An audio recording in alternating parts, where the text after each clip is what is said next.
Hustle, meaning pronunciation, hustle, meaning hustle can mean to work hard or move quickly to achieve something. It also refers to trying to earn money through hard work or sometimes through less honest ways. Simple meaning.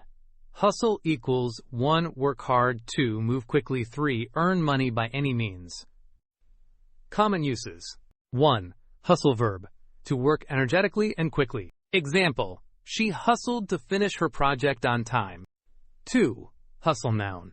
A quick, energetic movement or effort. Example.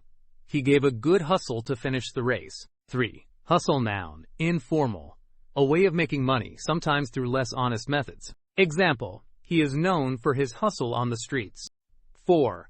Hustle verb. Slang. To aggressively push or persuade someone to buy something. Example. The salesman hustled to sell the product. Examples: daily use sentences. 1. He had to hustle to get to the meeting on time. 2. I admire her hustle. She works hard every day to achieve her goals. 3. The athletes gave their best hustle during the game. 4. He made money by hustling in the market. 5. The street vendors hustle to sell their products to tourists. Real-life explanation: hustling doesn't always mean doing something wrong. It can mean working really hard to make money or get something done quickly. It can also refer to fast moving or pushing hard to make things happen.